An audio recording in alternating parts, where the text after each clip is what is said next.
Hello friends, कैसे हैं आप? उम्मीद करता हूँ आप बहुत अच्छे होंगे और अपनी पढ़ाई बहुत अच्छे से कर रहे होंगे। आज दोस्तों देखेंगे जिसमें आपको यूपीजी के ग्रामीण विकास और कंप्यूटर सभी से आज दोस्तों क्वेश्चन देखने को मिलेंगे। वीडियो आप पूरा देखिएगा और उसके बाद में बताइए दोस्तों आपके कितने क्वेश्चन सही हो रहे हैं। आइए फ्रेंड्स देखते हैं पहला क्वेश्चन। पहला ही क्वेश्चन सबसे सरल क्वेश्चन है, किस पंचायती राज समिति को पंचायती राज संस्था के वित्तीय मामलों के अध्ययन के लिए नियुक्त किया गया? बताइए फ्रेंड्स। के संतानम, जीवी राव समिति, एल.एम. सिंघवी समिति, अशोक मेहता समिति। वित्तीय मामलों के अध्ययन हेतु आपको बताना है। तो फ्रेंड्स इसका आंसर हो जाएगा के संतानम। क्या? के संतानम। ठीक है फ्रेंड्स, आइए नेक्स्ट क्वेश्चन देखते हैं। और नेक्स्ट क्वेश्चन भी बहुत सरल क्वेश्चन है, आपको बताना है संविधान की 73वें और 74 संशोधन निम्न में से किसके सृजन के लिए उत्तरदायी है? आपको बताना है 73वां और 74वां जो संविधान संशोधन हुआ वो किसके लिए उत्तरदायी है। देखिए फ्रेंड्स, राज्य निर्वाचन आयोग के लिए, जिला नियोजन समिति के लिए, राज्य वित्त आयोग के लिए, राज्य संपत्ति का कर मूल्य निर्धारण बोर्ड के लिए। बताइए फ्रेंड्स, इसमें ना आपको सही कूट का चयन करना है। आपको बताना है 73वें व 74वें संविधान संशोधन से। तो फ्रेंड्स इसमें ना आपका आंसर हो जाएगा बी। तो फ्रेंड्स आपको मालूम होगा राज्य निर्वाचन आयोग, जिला नियोजन समिति और राज्य वित्त आयोग ये 73वें व 74वें संविधान संशोधन से जोड़े गए थे। ठीक है, इसका आंसर बी सही है। देखिए फ्रेंड्स नेक्स्ट क्वेश्चन। अब आपको ना कुछ समितियाँ दे रखी हैं और उनके सुझाव हैं। सही सम्मेलन करना करिए फ्रेंड्स। सही सम्मेलन किसका किससे है? बलवंत राय मेहता समिति, ठीक है, अशोक मेहता समिति, एल.एम. सिंघवी समिति और जीवी राव समिति। इसमें ना फ्रेंड्स आपको ये तो मालूम होगा कि बलवंत राय मेहता समिति त्रिस्तरीय समिति थी, तो इसको इससे मिलाइए फ्रेंड्स। और अशोक मेहता समिति द्विस्तरीय थी, तो इसको इससे मिलाइए। और एल.एम. सिंघवी समिति स्थानीय स्वशासन पद्धति संबंधित है। किससे? स्थानीय स्वशासन पद्धति संबंधित है। वहीं जीवी राव संबंधी प्रतिनिधित्व के तरीके में सुधार। किसके? प्रतिनिधित्व के तरीके में सुधार, ये जीवी राव समिति है। तो फ्रेंड्स इसका आंसर क्या हो गया? इसका आंसर सी सही है। इसका आंसर सी है। आपको याद होगा जो बलवंत राय मेहता समिति थी वो त्रिस्तरीय पद्धति पे आई थी, और जो अशोक मेहता समिति थी 1977 में ये द्विस्तरीय पद्धति पे आई थी। वहीं एल.एम. सिंघवी समिति 1986 में आई थी, ठीक है, स्थानीय स्वशासन पद्धति हेतु। वहीं जीवी राव समिति 1985 में आई थी, प्रतिनिधित्व के तरीके में सुधार हेतु। ठीक है फ्रेंड्स, याद रखिएगा। नेक्स्ट क्वेश्चन देखिए। पंचायती राज अधिनियम 1947 की कौन सी धारा ग्राम पंचायतों को परिभाषित करती है? बताइए फ्रेंड। धारा 2H, धारा 15C, धारा 11B, धारा 12C। ग्राम सभा किस में है? 2G में। और 2H में क्या है? ग्राम पंचायतें हैं। इनको याद रखिए फ्रेंड्स। ठीक है, अब नेक्स्ट क्वेश्चन देखिए। बलवंत राय मेहता समिति की सिफारिशों पर भारत में पंचायती राज की शुरुआत जवाहरलाल नेहरू द्वारा राजस्थान के नागौर जिले से कब की गई थी? तो बताइए फ्रेंड्स कब से की गई थी? तो फ्रेंड्स आपको ये मालूम होगा 2 अक्टूबर 1959 से। 2 अक्टूबर 1959। ठीक है फ्रेंड्स, याद रखिएगा। नेक्स्ट क्वेश्चन देखिए। एल.एम. सिंघवी समिति के पश्चात किस समिति ने पंचायतों को संवैधानिक दर्जा देने की बात की? एल.एम. सिंघवी समिति ने सबसे पहले संवैधानिक दर्जा की बात की थी। उस समिति की बात किसने बात की थी? बताइए फ्रेंड्स। जीवी राव समिति, अशोक मेहता समिति, वी.आर. मेहता समिति या पी.के. थुंगन समिति? ये भी फ्रेंड्स बहुत अच्छा क्वेश्चन है, तो आपको मालूम होगा पी.के. थुंगन समिति। कौन समिति थी दोस्तों? पी.के. थुंगन समिति। कब आई थी? 1988 में आई थी। ठीक है, इसको याद रखिएगा। और वहीं दोस्तों जीवी राव समिति 1985 में आई थी, अशोक मेहता समिति 1977 में आई थी, बलवंत राय मेहता समिति 1957 में आई थी। फ्रेंड्स इनको सबको याद रखिएगा। नेक्स्ट क्वेश्चन देखिए। अब नेक्स्ट क्वेश्चन देखना है, पी.के. थुंगन समिति ने पंचायती संस्थाओं से संबंधित सुझाव दिए थे। बताइए फ्रेंड, जो पी.के. थुंगन समिति थी इसने पंचायती संबंधी क्या क्या सुझाव दिए थे? अभी आपने देखा था संवैधानिक दर्जा की बात की थी, ठीक है, एल.एम. सिंघवी समिति के बाद। और ये आई कब थी? 1988 में। और इन्होंने दोस्तों ना राज्य सूची में शामिल करने की बात नहीं की थी। इन्होंने कहा था, पी.के. थुंगन समिति ने कहा था कि संघ सूची में शामिल करने का। तो फ्रेंड्स इसका आंसर क्या हो गया? इसका आंसर हो गया सी। इसका आंसर सी है, इसको याद रखिएगा फ्रेंड्स। नेक्स्ट क्वेश्चन देखिए। वैदिक काल में ग्राम का प्रशासनिक अधिकारी कौन था? बताइए फ्रेंड्स। जो वैदिक काल में ग्राम का प्रशासनिक अधिकारी कौन होता था? ग्रामीणी होता था, सेनानी होता था, करमार होता था, रथकार होता था? बताइए फ्रेंड्स कौन होता था प्रशासनिक अधिकारी, वो भी ग्राम में? तो फ्रेंड्स आपको मालूम होगा ग्रामीणी होता था। कौन होता था? ग्रामीणी होता था। बहुत सरल क्वेश्चन है। नेक्स्ट क्वेश्चन देखिए। मौर्य शासन में ग्राम अधिकारी होता था। जो मौर्य शासन में बताइए अब ग्राम अधिकारी कौन होता था? प्रादेशिक होता था, ब्रजभूमिक होता था, प्रतिष्ठा होता था या ग्रामिक होता था? तो फ्रेंड्स आपको मालूम होना चाहिए मौर्य शासन में ग्रामिक होता था। कौन होता था? ग्रामिक। नेक्स्ट क्वेश्चन देखिए। अब नेक्स्ट क्वेश्चन देखिए, बहुत सरल क्वेश्चन है कि बरियम के सदस्यों को चुनने के लिए प्रत्येक गांव के कितने वार्डों में बांटा जाता था? बताइए प्रत्येक गांव को कितने वार्डों में बांटा जाता था? 20 वार्डों में, 25 वार्डों में, 30 वार्डों में, 40 वार्डों में? तो फ्रेंड्स आपको याद होगा 30 वार्डों में। कितने? 30 वार्डों में। ठीक है, 30 वार्ड याद रखिए फ्रेंड्स। नेक्स्ट क्वेश्चन देखिए। किस अधिनियम में पहली बार स्थानीय स्वायत्त शासन की स्थापना की मान्यता प्रदान की? बताइए फ्रेंड्स, ये तो बहुत सरल क्वेश्चन है। 1687 में, 1793 में, 1842 में, 1792 में? बताइए फ्रेंड्स। तो फ्रेंड्स आपको याद होगा 1793 में। कब? 1793 में पहली बार स्थानीय स्वायत्त शासन की स्थापना की मान्यता प्रदान की गई थी। कब? 1793 में। याद रखिए फ्रेंड्स। नेक्स्ट क्वेश्चन देखिए, 73वां संविधान संशोधन की आधारभूत विशेषताएं बताइए। आपको ना 73वें संविधान संशोधन की क्या बताना? आधारभूत विशेषताएं बताइए कि इसकी आधारभूत विशेषताएं क्या है। ग्राम मध्यवर्ती जिला स्तरों पर पंचायतों की त्रिस्तरीय संरचना का उपबंध, वहीं अनुसूचित जाति और अनुसूचित जनजाति और महिलाओं के लिए पंचायतों के सभी स्तरों पर एवं स्थानों का आरक्षण, राज्य निर्वाचन आयोग के नेतृत्व में पंचायतों के लिए निर्वाचन। किसके नेतृत्व में? राज्य निर्वाचन आयोग के नेतृत्व में पंचायतों का निर्वाचन। संविधान की 11वीं अनुसूची का पुनः स्थापना। बताइए फ्रेंड्स, इसमें ना आपको सही कूट का चयन करना है, इसमें सही आंसर क्या है। देखिए फ्रेंड्स, तो फ्रेंड्स आपको मालूम होना चाहिए इसके सभी आंसर सही हैं। क्या? इसके सभी आंसर सही हैं। 73वें संविधान संशोधन की आधारभूत विशेषता ये है कि ग्राम मध्यवर्ती जिला स्तरों पर, ठीक है, त्रिस्तरीय संरचना का उपबंध किया गया। वहीं अनुसूचित जाति, अनुसूचित जनजाति और महिलाओं के लिए पंचायतों के सभी स्तरों पर और स्थानों का आरक्षण है। राज्य निर्वाचन आयोग के नेतृत्व में पंचायतों के लिए निर्वाचन। भाई संविधान की 11वीं का पुनः स्थापना। ठीक है फ्रेंड्स, याद रखिएगा। नेक्स्ट क्वेश्चन देखिए, बहुत अच्छा क्वेश्चन था ये। नेक्स्ट क्वेश्चन देखिए, उत्तर प्रदेश में पंचायतों की स्थापना कब हुई? बताइए फ्रेंड्स, उत्तर प्रदेश के प्रवेश में बताना है कि उत्तर प्रदेश में पंचायतों की स्थापना कब हुई। 7 दिसंबर 1947 को, 15 अगस्त 1947 को, 15 अगस्त 1949 को और 15 अगस्त 1950 को। बताइए फ्रेंड्स कब हुई थी? तो फ्रेंड्स आपको याद रखना है 15 अगस्त 1949 को। कब? 15 अगस्त 1949 याद रखिए फ्रेंड्स। ठीक है, 15 अगस्त 1949 याद रखिए। नेक्स्ट क्वेश्चन देखिए, उत्तर प्रदेश में पंचायतों के विकास के प्रथम चरण की समय अवधि क्या है? बताइए फ्रेंड्स, प्रथम चरण की आपको बताना है। जो प्रथम चरण हुआ था उसकी समय अवधि क्या है? 1947 से 1949, 1949 से 1953, 1949 से 1955, वहीं 1947 से 1952। बताइए फ्रेंड्स, तो आपको याद रखना है 1947 से 1952 तक। कब? 1947 से 1952-53 तक याद रखिए फ्रेंड्स। नेक्स्ट क्वेश्चन देखिए, ग्राम पंचायतों के कार्य व मत का उल्लेख पंचायती राज अधिनियम की किस धारा में है? ग्राम पंचायत की जो कार्य होते हैं और जो मत है उसका उल्लेख पंचायती राज की धारा में। बताइए फ्रेंड्स।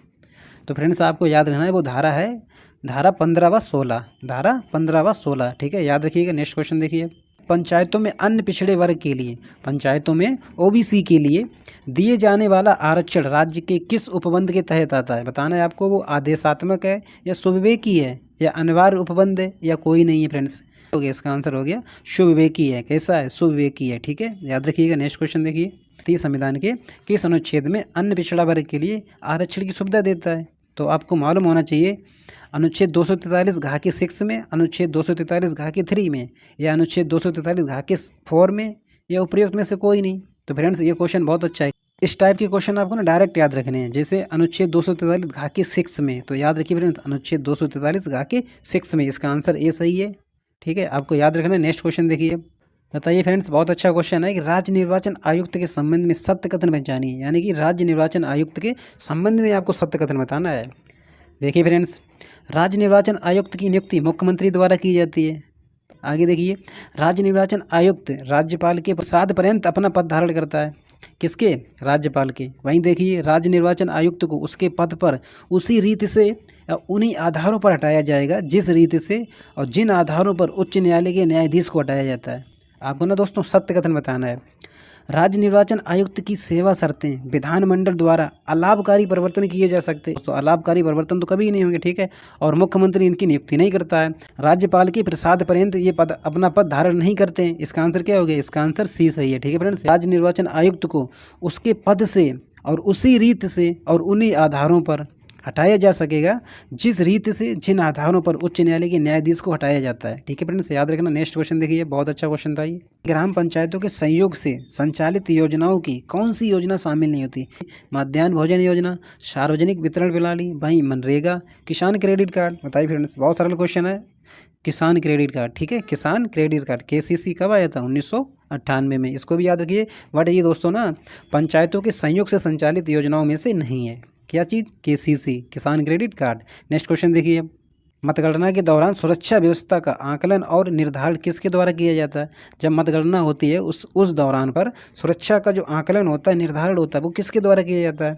जिलाधिकारी द्वारा, जिला निर्वाचन अधिकारी द्वारा या पीठासीन अधिकारी द्वारा, जिला पुलिस प्रमुख के परामर्श से, जिला निर्वाचन अधिकारी द्वारा? बताइए फ्रेंड्स आपको याद रखना यही आंसर सही है इसका डी, जिला पुलिस प्रमुख के परामर्श से, जिला निर्वाचन अधिकारी द्वारा मतगणना के दौरान सुरक्षा व्यवस्था और आकलन निर्धारण किया जाता है। ठीक है फ्रेंड्स, याद रखिए। नेक्स्ट क्वेश्चन देखिए, किस वर्ष ग्रामीण क्षेत्रों में बेरोजगार और अल्प रोजगार वाले पुरुष व महिलाओं के लिए लाभकारी रोजगार सृजन करने के उद्देश्य से जवाहर रोजगार योजना प्रारंभ की गई? तो फ्रेंड्स आपको याद होगा 1989 में प्रारंभ की गई। नेक्स्ट क्वेश्चन देखिए, उत्तर प्रदेश पंचायत विधि संशोधन विधेयक 1994 प्रदेश में कब से प्रवृत्त हुआ है? बताइए फ्रेंड्स। 22 अप्रैल 1994 से, 15 जनवरी 1993 से, 20 मार्च 1994 से। तो फ्रेंड्स आपको याद रखना है 22 अप्रैल 1994 से। कब से? 22 अप्रैल 1994 से। नेक्स्ट क्वेश्चन देखिए, निम्नलिखित में से कौन सा कर शुल्क ग्राम पंचायत द्वारा लगाया जाता है? बताइए फ्रेंड्स। यंत्र चलित वाहनों से भिन्न वाहनों पर कर, बधशाला और पड़ाव की भूमि के प्रयोग पर शुल्क, सड़कों की सफाई और उन पर रोशनी के लिए कर, उपयुक्त में सभी। तो फ्रेंड्स आपको याद रखना उपयुक्त में सभी। ठीक है, ये सभी कर ग्राम पंचायत द्वारा लगाए जा सकते हैं। ठीक है फ्रेंड्स, नेक्स्ट क्वेश्चन देखिए, पंचायती राज संस्थाओं के वित्तीय सशक्तिकरण में केंद्रीय वित्त आयोग की भूमिका होती है। आपको बताना है केंद्रीय वित्त आयोग क्या भूमिका होती है? वित्तीय सहायता उपलब्ध कराना, वित्तीय योजनाएं तैयार करना, वित्तीय प्रबंध की सलाह देना, या उपयुक्त सभी? तो फ्रेंड्स आपको याद रखना उपयुक्त सभी। ठीक है फ्रेंड्स, याद रखिए। नेक्स्ट क्वेश्चन देखिए, और आज का सबसे सरल क्वेश्चन है, निम्नलिखित में से कौन सी सम्मिलित नहीं है? आपको ये बताना है इसमें ना कौन सी सम्मिलित नहीं है। देखिए फ्रेंड्स, इधर केंद्रीय वित्त आयोग दे रखा है, इधर पंचायत अवधि दे रखी है, यानी कब से कब था? देखिए 10वां वित्त आयोग कब से था? 1997 से 2002 तक। देखिए आपको ना गलत बताना है कौन सा सम्मिलित नहीं है। 12वां देखिए दोस्तों 2005 से 2010 तक। भाई 13वें देखिए 2010 से 2015 तक। 14वें की अवधि दे रखी है 2015 से 2020 तक।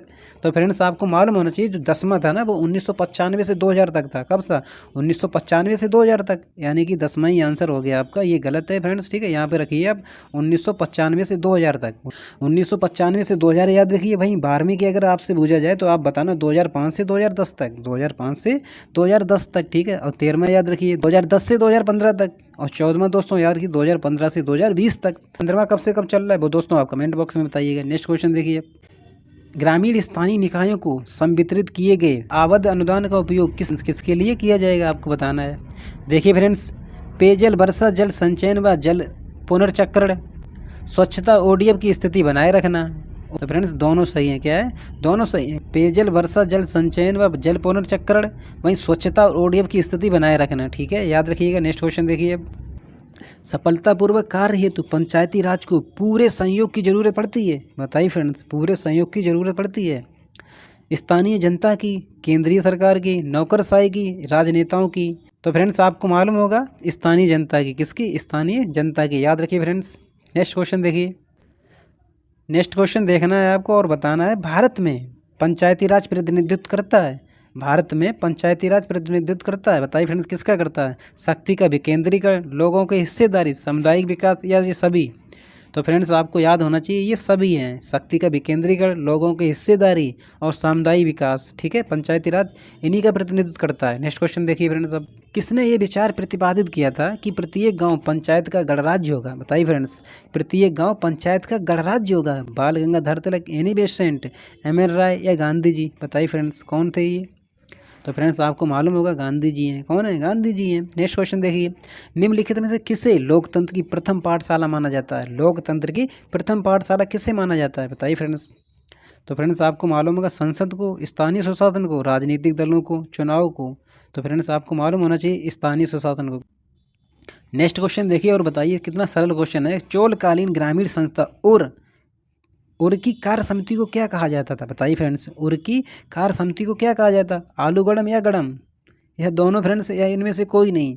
तो फ्रेंड्स आपको मालूम होना चाहिए ये दोनों गड़म। ठीक है, आलू गड़म और गड़म। ठीक है फ्रेंड्स, याद रखिए। नेक्स्ट क्वेश्चन देखिए, आपको बताना है निर्वाचन अधिकारी यानी कि रिटर्निंग ऑफिसर की नियुक्ति की जाती है। बताइए फ्रेंड्स, निर्वाचन अधिकारी होता है उसकी नियुक्ति किसके द्वारा की जाती है? मुख्य निर्वाचन अधिकारी द्वारा, जिला अधिकारी द्वारा, राज्य सरकार द्वारा या राज्यपाल द्वारा? निर्वाचन अधिकारी की नियुक्ति जिलाधिकारी द्वारा की जाती है। किसके द्वारा की जाती है? जिलाधिकारी द्वारा की जाती है। ठीक है, प्रत्येक पंचायत क्षेत्र के लिए जिला मजिस्ट्रेट एक निर्वाचन अधिकारी रिटर्निंग ऑफिसर नियुक्त करेगा, जो राज्य सरकार का अधिकारी होगा। किसका होगा? जो राज्य सरकार का अधिकारी होगा। ठीक है, इसको याद रखिएगा। नेक्स्ट क्वेश्चन देखिए, सहायक निर्वाचन अधिकारी की नियुक्ति कौन करता है? देखिए, मुख्य निर्वाचन अधिकारी करता है, राज्य निर्वाचन आयुक्त करता है, जिलाधिकारी करता है, या निर्वाचन अधिकारी करता है? निर्वाचन अधिकारी और सहायक निर्वाचन अधिकारी इन दोनों की नियुक्ति जिलाधिकारी करता है। ठीक है फ्रेंड्स, आपको याद रखना है। नेक्स्ट क्वेश्चन देखिए, ये पंचायतों के संदर्भ में निम्नलिखित कथनों पर विचार कीजिए। देखिए दोस्तों, करना है आपको, विचार करना है कि पंचायतों के पास बहुत जिम्मेदारी है। बिल्कुल सही बात है, पंचायतों के पास बहुत ज़्यादा जिम्मेदारी है। ठीक है, ये बात सही है। पंचायतों के पास संसाधन भी बहुत हैं, ये तो बिल्कुल गलत है दोस्तों। पंचायतों के पास संसाधन भी बहुत कम है। ठीक है, तो इसका आंसर क्या हो गया? आपको ना इसमें सही बताना है, तो इसका आंसर ए सही है। क्या सही है? ए सही है, केवल एक सही है। ठीक है फ्रेंड्स, याद रखिएगा। नेक्स्ट क्वेश्चन देखिए, निम्नलिखित में से कौन अपने संसाधनों के संग्रहण के लिए तुलनात्मक रूप से बेहतर स्थिति में है? आपको बताना है तुलनात्मक रूप से बेहतर स्थिति में कौन है। देखिए, क्षेत्र पंचायत, जिला पंचायत, ग्राम पंचायत, इनमें से कोई नहीं। तो फ्रेंड्स, आपको मालूम होगा ग्राम पंचायत क्या है? ग्राम पंचायत है। ठीक है, आगे देखिए फ्रेंड्स, राज्य पंचायती राज अधिनियम ने अधिकांश कराधान के अधिकार किसको दे रखे हैं? बताइए फ्रेंड्स, अधिकांश कराधान के अधिकार किसको दे रखे हैं? जिला पंचायत को, ग्राम पंचायत को, क्षेत्र पंचायत को, इनमें से कोई नहीं। तो फ्रेंड्स, आपको मालूम होना चाहिए ग्राम पंचायत को। किसको? ग्राम पंचायत को। ठीक है, नेक्स्ट क्वेश्चन देखिए, अब पंचायतों से संबंधित सेवा वितरण और संबंधित शिकायत निवारण तंत्र किसके द्वारा निर्धारित किया जाता है? बताइए फ्रेंड्स, किसके द्वारा निर्धारित किया जाता है? केंद्र सरकार द्वारा, राज्य सरकार द्वारा, स्थानीय सरकार द्वारा, उपयुक्त सभी द्वारा? तो फ्रेंड्स, आप याद रखिएगा, राज्य सरकार द्वारा। किसके द्वारा? राज्य सरकार द्वारा। ठीक है फ्रेंड्स, याद रखना है। पंचायतें राज्य का विषय होने के कारण सेवा वितरण और संबंधी शिकायतें निवारण तंत्र संबंधी प्रक्रिया राज्य सरकार द्वारा निर्धारित की जाती है। ठीक है फ्रेंड्स, नेक्स्ट क्वेश्चन देखिए, उत्तर प्रदेश नगर पंचायत अधिनियम कब पारित हुआ था? आपको बताना है उत्तर प्रदेश में जो नगर पंचायत अधिनियम है वो कब पारित हुआ था? देखिए फ्रेंड्स, 1950 में, 1953 में, 1959 में, 1962 में। तो फ्रेंड्स, आपको मालूम होगा 1959 में। कब? 1959 में। आगे देखिए फ्रेंड्स, पंचायती राज मंत्रालय कब बनाया गया? ये तो बहुत सरल क्वेश्चन है, आपको मालूम भी होगा। पंचायती राज मंत्रालय कब बनाया गया? 2004 में। कब बनाया गया? 2004 में। ठीक है, इसको याद रखिएगा। ग्राम पंचायतों द्वारा आवासीय तथा वाणिज्यिक निर्माण के लिए अनुमति जारी करने के लिए क्या आवश्यकता होती है? बताइए, क्या आवश्यकता होती है? स्वामित्व दस्तावेज, साइट योजना, लेआउट योजना, उपयुक्त सभी? तो फ्रेंड्स, आपको मालूम होगा उपयुक्त सभी। ठीक है, नेक्स्ट क्वेश्चन देखिए फ्रेंड्स, गांव में लघु उद्योग लगाने के लिए अनापत्ति प्रमाण पत्र ग्राम पंचायत द्वारा कितने समय में दिया जाना होता है? बताइए फ्रेंड्स, 7 दिन में, 15 दिन में, 30 दिन में, 21 दिन में? तो फ्रेंड्स, आपको मालूम होगा 15 दिन में। कितने दिन में? 15 दिन में। ठीक है, इसको याद रखिएगा, 15 दिन में।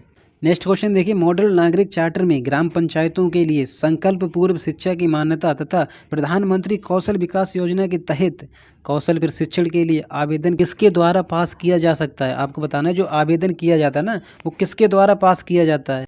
ग्राम प्रधान द्वारा, ब्लॉक प्रमुख, जिला परिषद, या उपयुक्त सभी? तो फ्रेंड्स, आपको याद रखना है ग्राम प्रधान द्वारा। किसके द्वारा?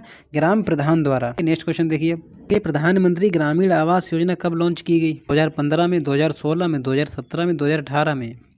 तो फ्रेंड्स, आपको मालूम होगा 2015 में। कब? 2015 में। ठीक है, नेक्स्ट क्वेश्चन देखिए,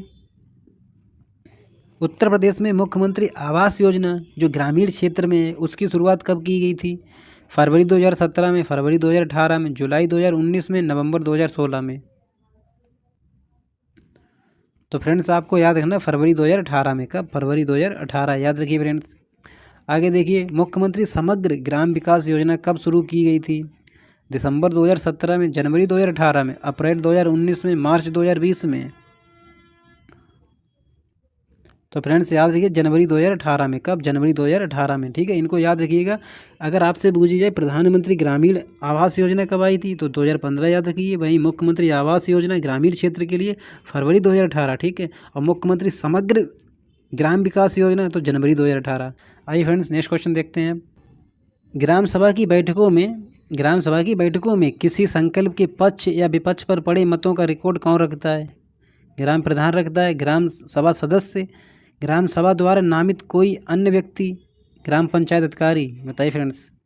तो फ्रेंड्स, आपको मालूम होगा ग्राम पंचायत अधिकारी कौन रखता है? ग्राम पंचायत अधिकारी। ठीक है, याद रखिए बीपीओ रखता है। नेक्स्ट क्वेश्चन देखिए फ्रेंड्स, उत्तर प्रदेश में खरीफ फसल की बुवाई होती है, बताइए उत्तर प्रदेश में खरीफ फसल की बुवाई होती है जनवरी फरवरी के दौरान, अप्रैल मई के दौरान, जून जुलाई के दौरान, अक्टूबर दिसंबर के दौरान। बताइए फ्रेंड्स किसके दौरान होती है? खरीफ की फसल की बुवाई होती है वो जून जुलाई के दौरान होती है। किसके दौरान होती है? जून जुलाई के दौरान होती है। ठीक है फ्रेंड्स, याद रखिए इसका आंसर सी सही। नेक्स्ट क्वेश्चन देखिए, बहुत सरल क्वेश्चन था कि पूर्वी उत्तर प्रदेश की काला नमक प्रसिद्ध प्रजाति है। काला नमक किसकी प्रजाति है? देखिए धान की, तिल की, उड़द की, जामुन की। बताइए फ्रेंड्स काला नमक, आपको मालूम होगा काला नमक चावल के लिए जीआई टैग भी मिला है। किसकी प्रजाति होगी? ये धान की प्रजाति होगी। ठीक है फ्रेंड्स, बहुत सरल क्वेश्चन था। आगे देखिए, निम्नलिखित में से कौन सी उत्तर प्रदेश की पेयजल परियोजना है? आपको बताना है पेयजल परियोजना है। शारदा सहायक नहर परियोजना, ज्ञानपुर पंप नहर परियोजना, गोकुल बैराज परियोजना, पतरई बांध। बताइए फ्रेंड्स। तो फ्रेंड्स आपको मालूम है गोकुल बैराज परियोजना ये एक पेयजल परियोजना है। कौन सी परियोजना है? ये एक पेयजल परियोजना है। ठीक है फ्रेंड्स, याद रखिएगा। नेक्स्ट क्वेश्चन देखिए, उत्तर प्रदेश राज्य में निम्नलिखित में सबसे ऊंचा बांध कौन सा है? माता टीला बांध, रामगंगा बांध, मेजा बांध, रिहंद बांध। उत्तर प्रदेश में सबसे ऊंचा बांध है रामगंगा बांध। कौन सा बांध है? रामगंगा बांध। रामगंगा बांध का निर्माण 1978 में हुआ था। कब हुआ था? 1978 में। 127.5 मीटर ऊंचा है। कितना? 127.5 मीटर ऊंचा है। ठीक है, इसको याद रखिए फ्रेंड्स। नेक्स्ट क्वेश्चन देखिए, आपको देखना है उत्तर प्रदेश में कंप्यूटर एडेड डिजाइन परियोजना का केंद्र स्थित है आगरा में, प्रयागराज में, कानपुर में, लखनऊ में। तो फ्रेंड्स आपको मालूम होगा कहाँ है? लखनऊ में। कंप्यूटर एडेड डिजाइन जो परियोजना केंद्र है ना उसको लखनऊ में। किस में? लखनऊ में। नेक्स्ट क्वेश्चन देखिए, उत्तर प्रदेश खादी ग्रामोद्योग बोर्ड की स्थापना किस वर्ष हुई थी? आपको बताना है उत्तर प्रदेश में खादी ग्रामोद्योग बोर्ड की स्थापना कब हुई थी? 1950 में, 1960 में, 1965 में, 1970 में। तो फ्रेंड्स आपको यह भी मालूम होगा 1960 में। कब? 1960 में। याद रखिए फ्रेंड्स 1960। नेक्स्ट क्वेश्चन देखिए, सॉफ्टवेयर एवं बिजनेस प्रोसेस आउटसोर्सिंग उद्योग का सबसे बड़ा केंद्र उत्तर प्रदेश में निम्नलिखित में से किस शहर में स्थित है? बताइए फ्रेंड्स। मेरठ में, कानपुर में, वाराणसी में, नोएडा में।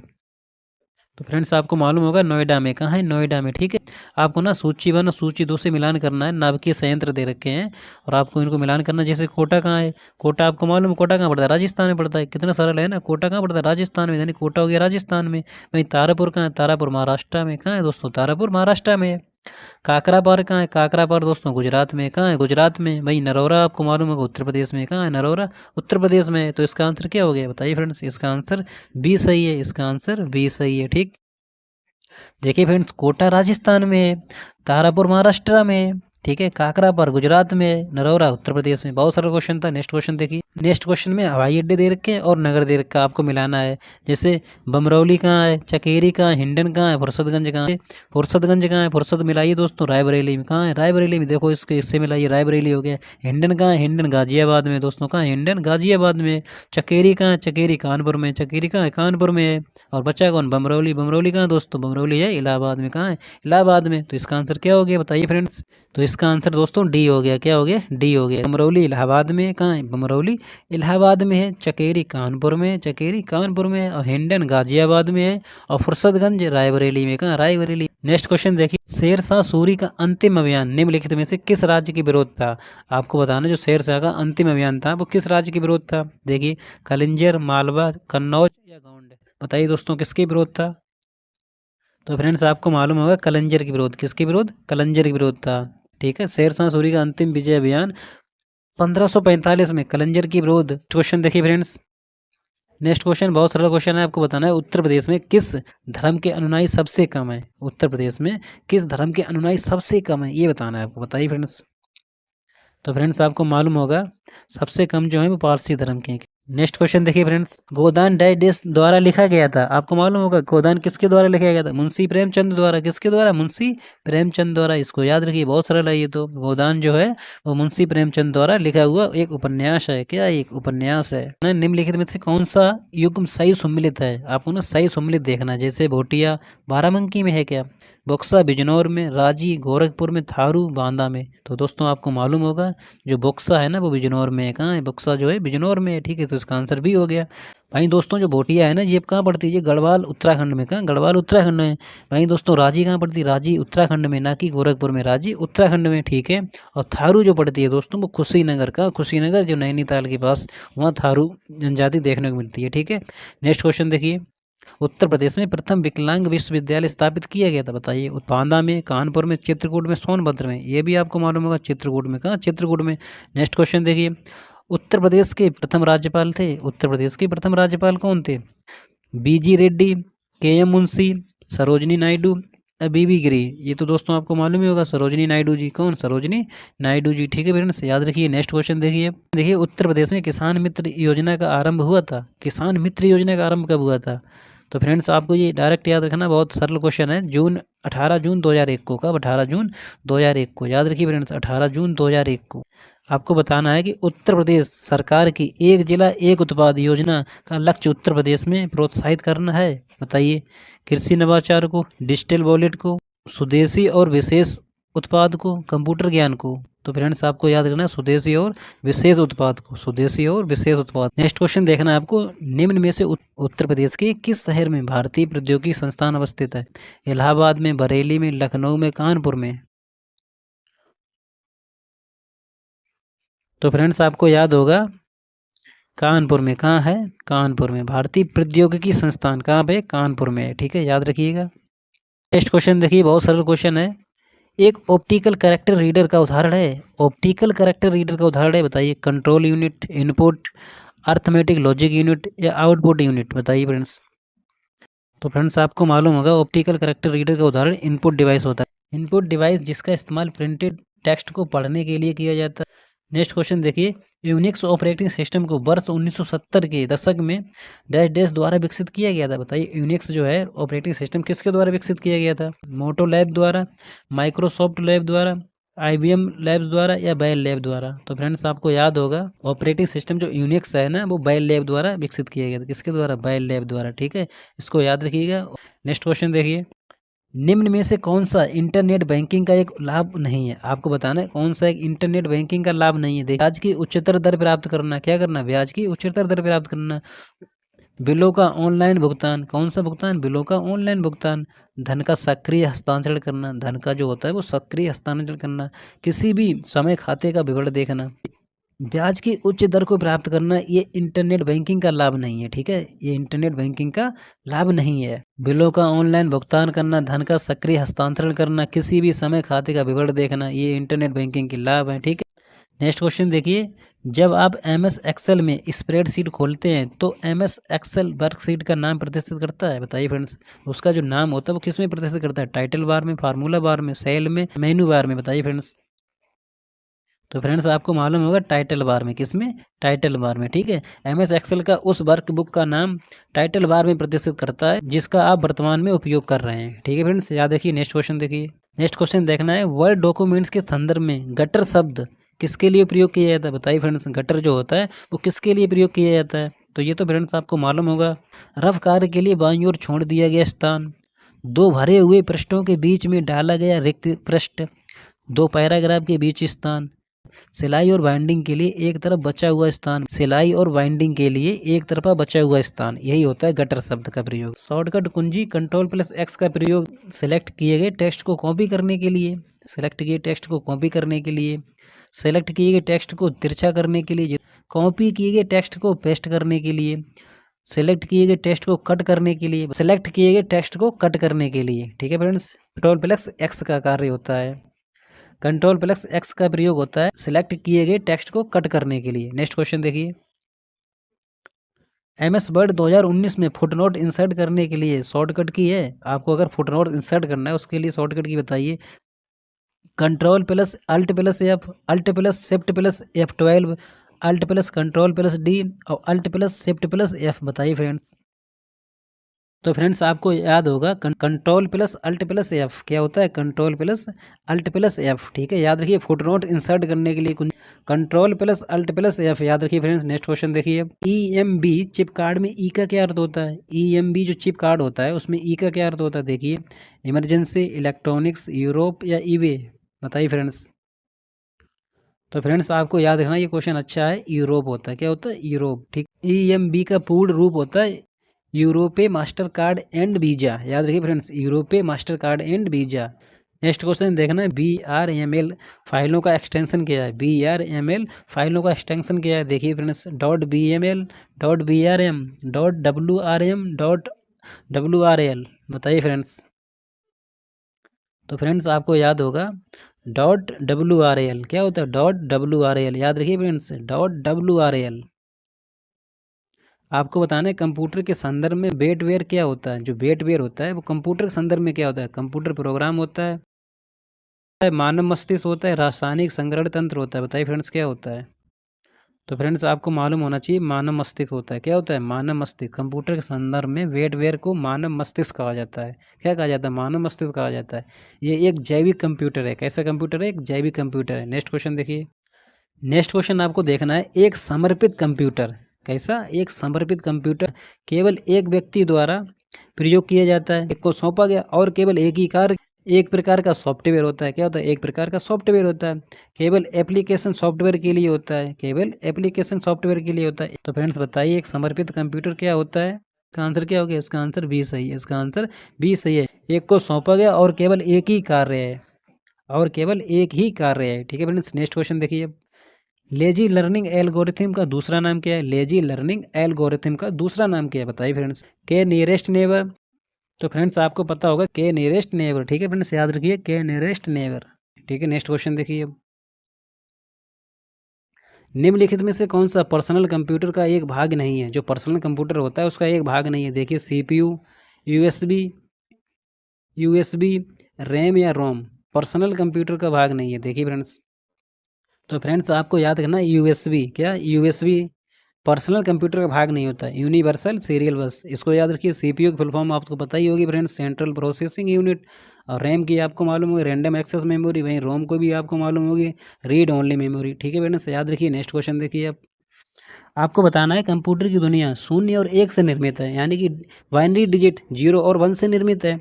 आगे देखिए, इन शून्य और एक को भंडारित करने के लिए प्रोसेसर के अंदर डैश डैश लगाया जाता है, बताइए प्रोसेसर के अंदर डैश डैश क्या लगाया जाता है? तो फ्रेंड्स आपको याद रखना है ट्रांजिस्टर लगाए जाते हैं, क्या लगाए जाते हैं? ट्रांजिस्टर लगाए जाते हैं। अच्छा क्वेश्चन है कि कंप्यूटर की दुनिया शून्य और एक से निर्मित है, इन शून्य और एक को भंडारित करने के लिए प्रोसेसर के अंदर ट्रांजिस्टर लगाए जाते हैं, ठीक है फ्रेंड्स। तो बताइए आपको आज के क्वेश्चन कैसे लगे? अगर अच्छे लगे दोस्तों तो कमेंट जरूर करिएगा, लाइक करिएगा और चैनल को सब्सक्राइब करिएगा। मिलते हैं इसी तरह से नेक्स्ट वीडियो में। जय हिंद, जय भारत।